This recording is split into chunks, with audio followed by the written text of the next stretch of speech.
dry and rocky mix. What's included in this mix? What is it used for? And how can it benefit you? Well, the dry and rocky mix is a mix in our landscaping series. And when I say landscaping, I'm thinking wildflower meadows. I'm not thinking a formal landscape, but I'm thinking, a wildflower meadow where you just have scattered plants, not the mulched in between look of a really formal landscape. So this wildflower meadow, if you've got a dry site, the dry and rocky mix is for you. So let's dive into how this mix is made. What is the theory behind the dry and rocky mix? Well, so as I've mentioned, it's a mix designed for aesthetics, for pretty, to be pretty. And so as we design a mix for pretty, we're thinking about things that, they say beauty is in the eye of the beholder, so your definition of beauty and mine may be different. But most people, when they're looking for a wildflower meadow, are looking for a mix that's not too tall. Now, when I say not too tall, in the rainfall zone of, 35, 40 inches a year, that's a lot of rain. The plants get tall with that much rain. And so not too tall usually means somewhere around waist high. The height is dependent upon the soils, the dryness of the soils. But we're trying not to get plants that are 10 or 12 feet tall in a mix for a wildflower meadow. Another important factor for a mix for a wildflower meadow is we want blooms not just in 1 month. We want blooms spring through fall. Now, it's important to realize that no single plant in a native ecosystem will bloom spring through fall. Different plants have their different seasons, and so each thing has its month. And so if we start over here with something that's blooming in April, it will finish its blooming in April or May. And then you get the next thing that's blooming, and the next, and the next. And then all of a sudden, you're finishing with the asters and the goldenrods in the fall.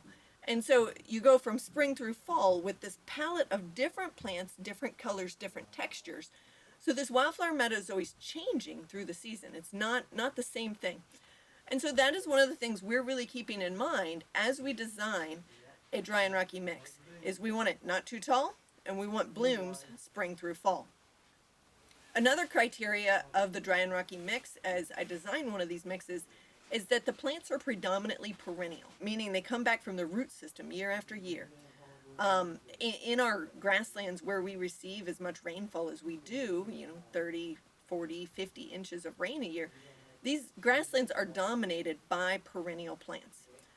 And the perennial plants are slow to develop because they come back from that root system year after year. They have to develop that root system, and that takes time.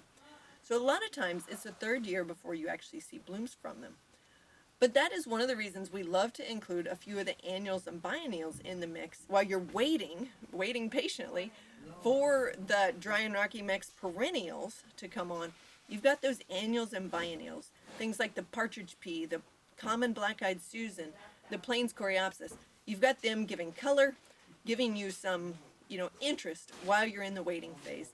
And then about year 3, you start to pick up blooms of the perennial plants, and you start to get a lot more variety of color and a lot more variety of textures, and your grassland is developing in that point.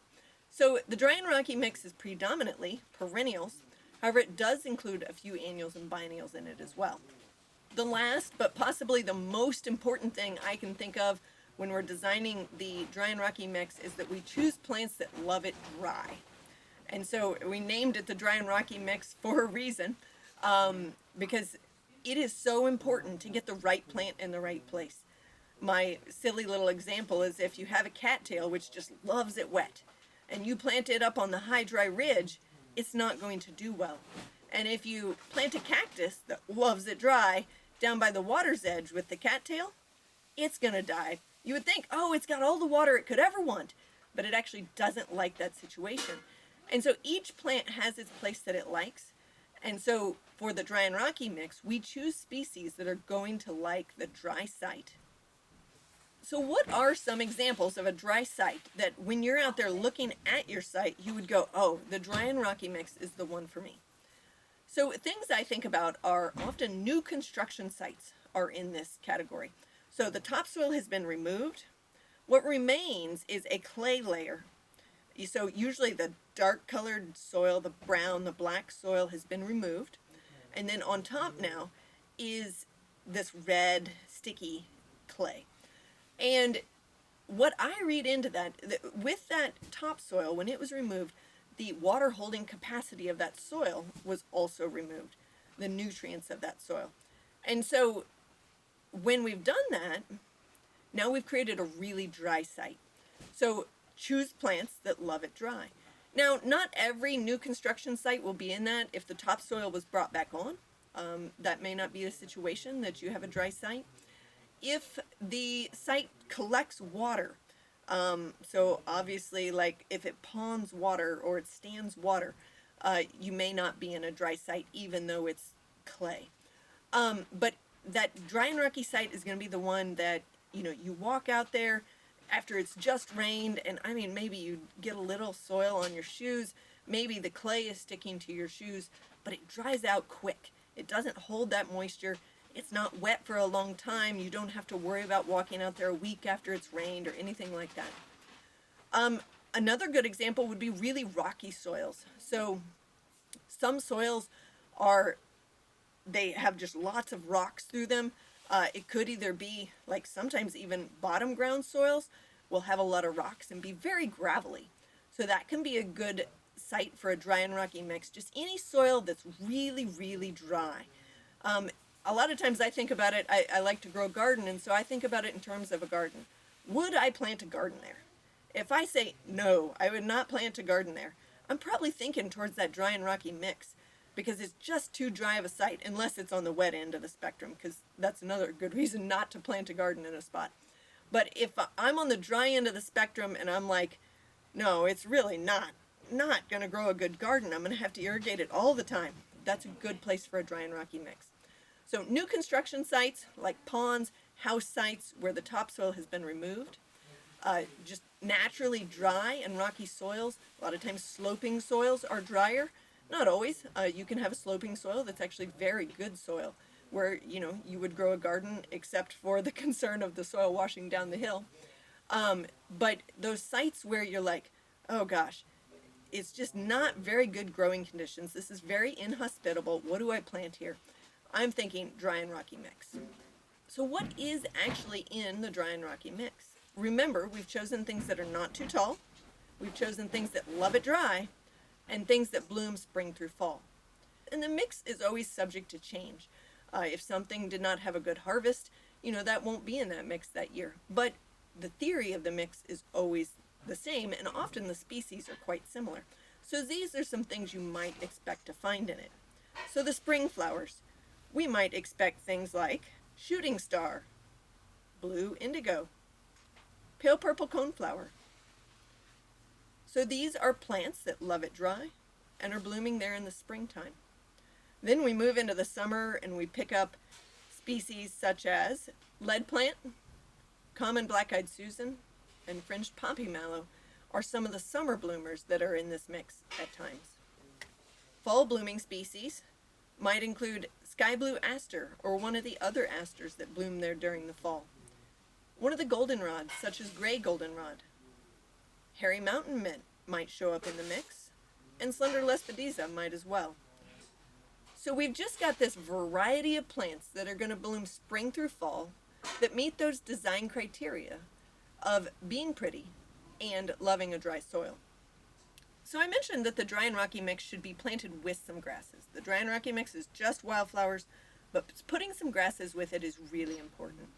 And I like to choose a non-aggressive grass mix that is not going to get too tall again, because we're looking for those short grasses, and again, short is kind of waist high depending on the soils, depending on how tall it gets.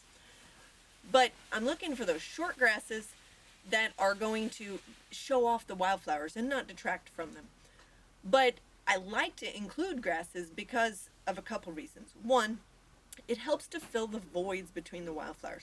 Wildflowers tend to be shaped like a pencil. I mean, they're variable in shape, but a lot of times they don't have a big footprint on the ground. And so what the grasses do is they're between the wildflowers and they're covering that soil. And when they do that, their fountainy leaves are, prohibiting the sunlight from getting down to the soil.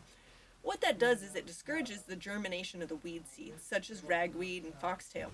Now, these plants are not all bad, especially from a wildlife habitat standpoint, but From an aesthetic standpoint, usually we want to really decrease those annual weeds that come on.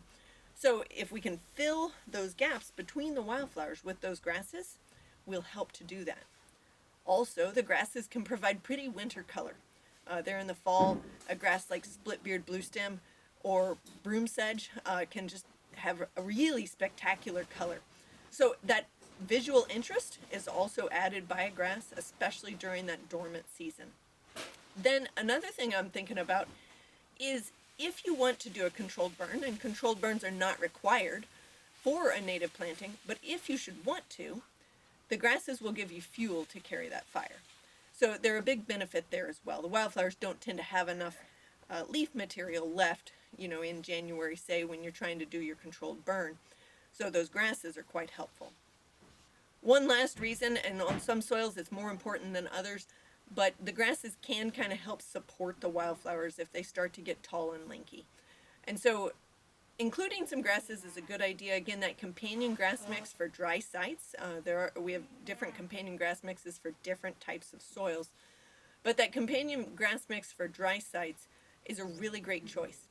And you can alter the ratio. The reason that we don't include the grasses and the wildflowers in the same mix is so that you can pick what suits you for your site, for your goals. And so if you want a mix that's really heavy in wildflowers, go like 75% dry and rocky mix and 25% companion grass mix for dry sites. But if you're like, I think a more natural balance, a more even balance, I should say, of them is what I want, do a 50-50. Or if you want more grasses, because you either really like the looks of them, or the grass mixes also are a little less expensive.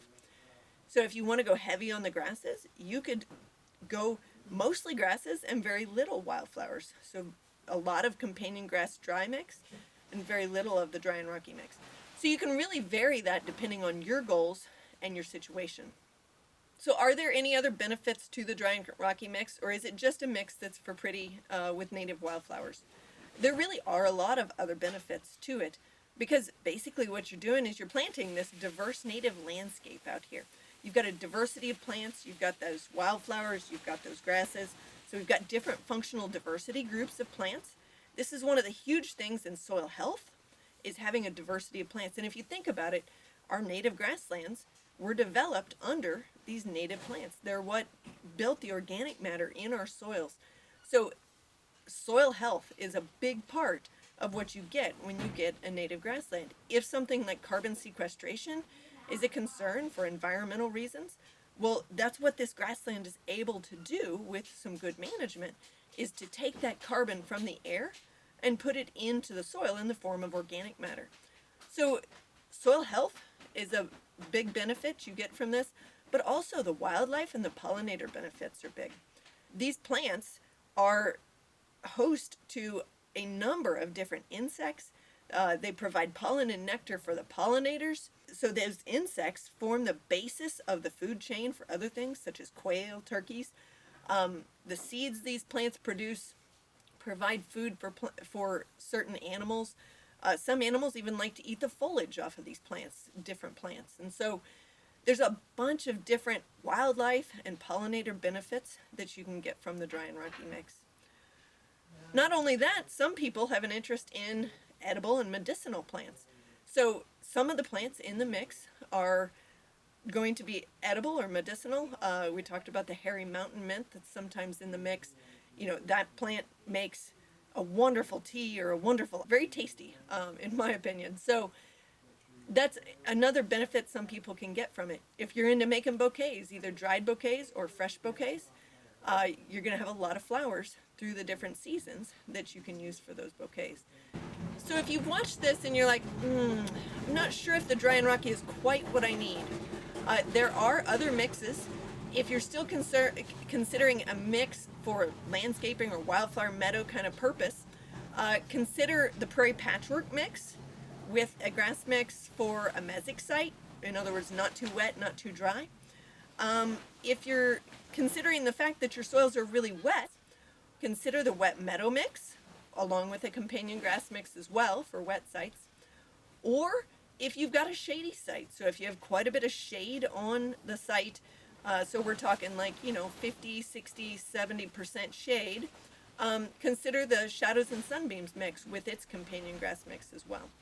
There is another line of mixes for wildlife purposes, but if you really do have a dry site, I love the dry and rocky mix because it's going to carry the same wildlife benefits that the other mixes will, but all those species are adapted to your site. So if you think the dry and rocky mix is right for you in your situation, so there are some more resources that you might find helpful on our website. There are resources of different guides on how to seed, how to actually get the seed scattered.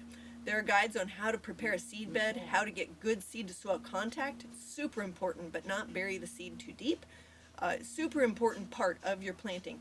So find those resources along with timelines for establishment. If you haven't even started on the process of preparing your site, there are establishment timelines as well. So there's a lot of different resources on our website that you can find to help you along your journey. Also, feel free if you've got questions and would like to talk to one of our technical staff to give us a call.